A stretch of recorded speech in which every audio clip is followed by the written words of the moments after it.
नमस्कार मंडळी. आता महाराष्ट्राला जो प्रश्न पडला आहे, आमचे मित्र, आमचे स्नेही रणजित निंबाळकर सर यांची तब्येत कशी आहे, अपडेट काय आहे. तर ही अपडेट मित्रांनो, बैलगाड्यातील जे वरिष्ठ जी सगळी मंडळी आहेत ते त्यांनी अपडेट दिलेले आहे. जे पुण्यातलं रुबी हॉस्पिटल आहे त्याच्या बाहेरून. तर बघा नक्की अपडेट काय आहे. आपण त्याच्यानंतर आपण काय गोष्टी बोलूया. नमस्कार. महाराष्ट्रातील तमाम बैल मालकांना एक नम्रतेची विनंती आहे. आपल्या सर्वांचे सहकारी सुप्रसिद्ध बैलगाडा मालक रणजित निंबाळकर सर फलटण यांचं आत्ताच ऑपरेशन झालेलं आहे आणि कोणत्याही प्रकारचा धोका आत्ता डॉक्टरांनी त्यांना सांगितलेला नाही आणि त्यांची प्रकृती, BP, पल्स सगळं नॉर्मल आहे. त्यामुळे कोणीही कुठल्याही अफवांवर बळी पडू नये. आम्ही सगळे जबाबदार लोक संघटनेच्या वतीनं आणि सगळे बैलगाडा मालक, बैलप्रेमी सगळे इथं उपस्थित आहेत. त्यामुळे माझी सगळ्यांना, महाराष्ट्रातील तमाम जनतेला विनंती आहे, कोणत्याही अफवांना कोणी बळी पडू नये. सरांची तब्येत ही ठणठणीत आणि चांगली होणार आहे. तुमचे सगळ्यांचे आशीर्वाद सरांच्या पाठीमागे आहेत. तुम्ही ही चुकीचा मेसेज टाकू नका. सगळ्यांना हात जोडून विनंती करतो. काही चुकीचे मेसेज ठेवले, काहींनी स्टेटस ठेवले, कृपया करून ते सर्वांनी डिलीट करा. सरांची प्रकृती अजून चांगली आहे. तुम्ही वाईट विचार करू नका.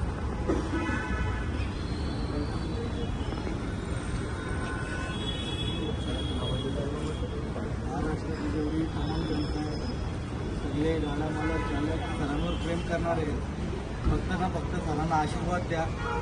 सरांसाठी आशीर्वाद मागा देवाकडे.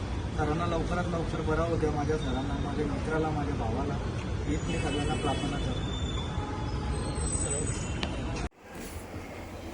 मित्रांनो, साधारणपणे रात्रीचे 700 ते 800 कॉल झाले असतील महाराष्ट्रामधून. नक्की विषय काय झाला, नक्की चुकी कोणाची, नक्की घटनाक्रम काय झाला.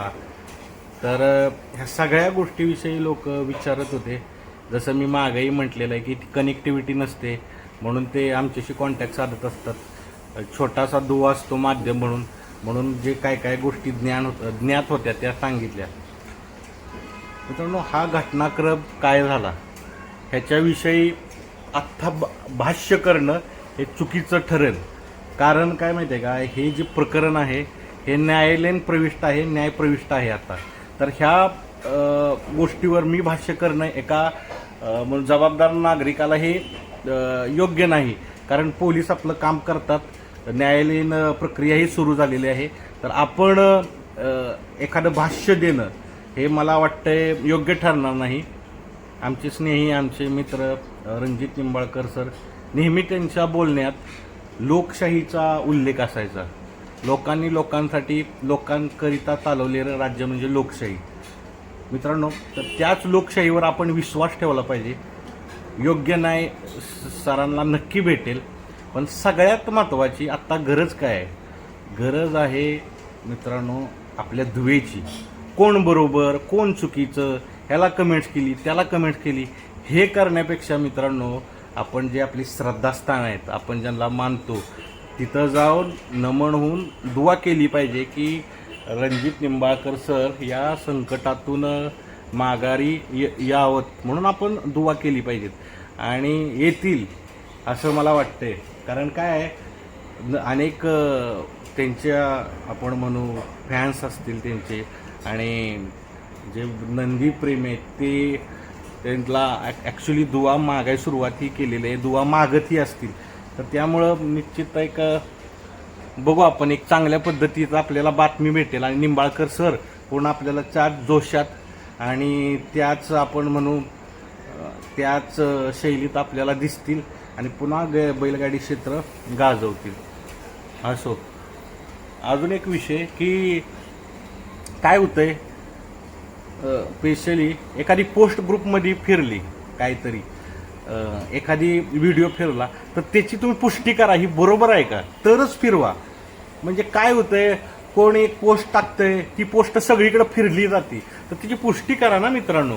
त्याची पुष्टी करा की ही बरोबर आहे का, ही कुणी टाकलंय. तुम्ही फिरवताय त्यामुळं गैरसमज होतात. अफवांवर विश्वास ठेवू नका.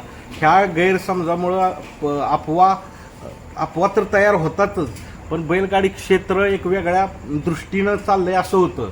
तर माझी सगळ्यांना विनंती राहील की एखादी पोस्ट करताना किंवा एखादी कमेंट्स करताना विचारपूर्वक करा, कारण ह्या बैलगाडी क्षेत्राकडं आत्ता जगाचं लक्ष आहे लागून राहिले की बैलगाडी क्षेत्र कसं रिॲक्ट करते.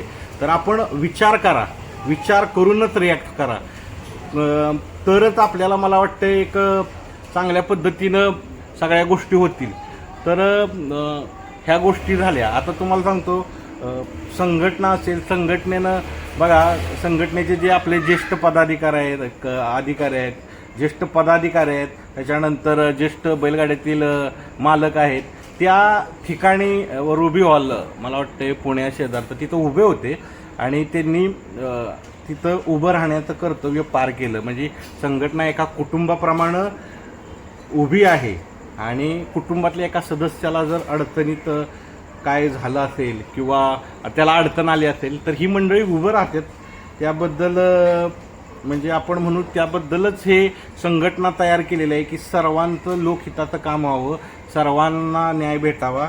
आणि सगळ्यात महत्त्वाचं मी तुम्हाला सांगतो की बैलगाडा कुटुंबच आहे ना, आपण सगळ्या या कुटुंबाचा भाग आहोत. ह्या कुटुंबात जर अशी एक वाईट वेळ आली तर आपण उभं राहिलं पाहिजे सगळ्यांनीच. आणि आत्ता उभं राहायची वेळ काय आहे? आत्ता उभं राहायची वेळ एकच आहे. उभं राहणं म्हणजे कमेंट्स करणं किंवा कुणाला चुकीचं ठरवणं ही नाही आहे. उभं राहायचं म्हणजे तुम्हाला सांगतो, दुवा करा, हो दुवा करा, आपले दुवा करा की रणजित सरांनी व्यवस्थित व्हावं, रणजित सरांनी व्यवस्थित होऊन पुन्हा बैलगाडी क्षेत्रात यावं, ही दुवा महत्त्वाची आहे. बैलगाडी क्षेत्रात अजून तुम्हाला सांगायचं बोलण्यासारखे भरपूर विषय आहेत. बैलगाडी क्षेत्रात ही नक्की कशामुळे झाली, ही वेळ कशामुळे आली? कारण एकमेकांबरोबर हसत असणारी व्यक्तिमत्व, खेळणारी व्यक्तिमत्व, परस्पर एकमेकांना कुटुंब मानणारी व्यक्तिमत्व अचानक अशी काय झालं, ती हा निंदनीय, हा अनुचित प्रकार बैलगाड्यामुळं घडला. हे मला तर न उलगडलेलं कोड आहे की असं अचानक काय झालं.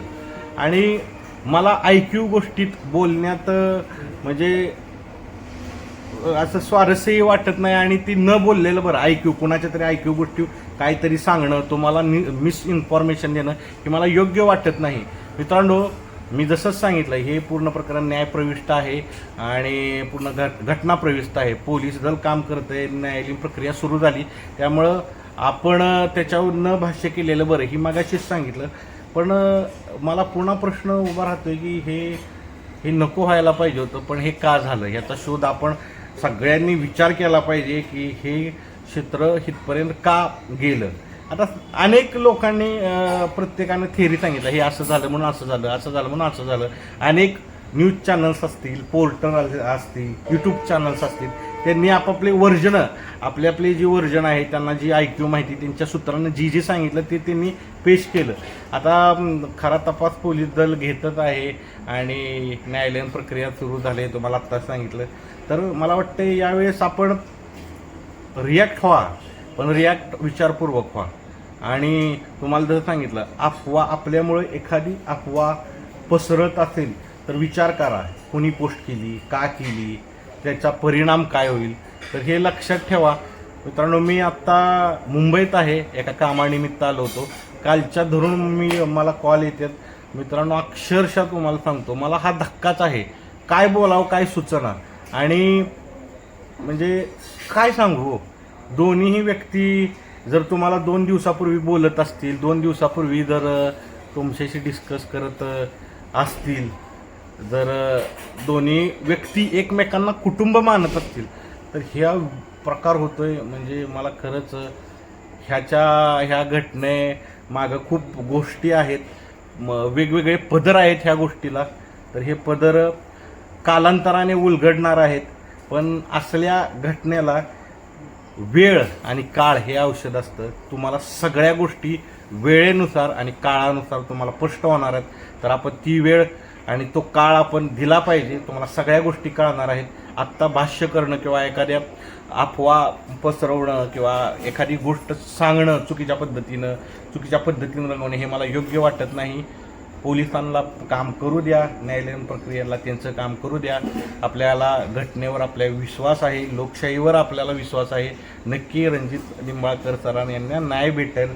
आणि सगळ्यात महत्त्वाचे म्हणजे पुन्हा एकदा या व्हिडिओच्या माध्यमातून आपण दुआ करू, रणजित सरांना लवकरात लवकर बरं व्हावं आणि पुन्हा एकदा त्याच जोशात बोलावं. आम्ही तुमची वाट बघतोय.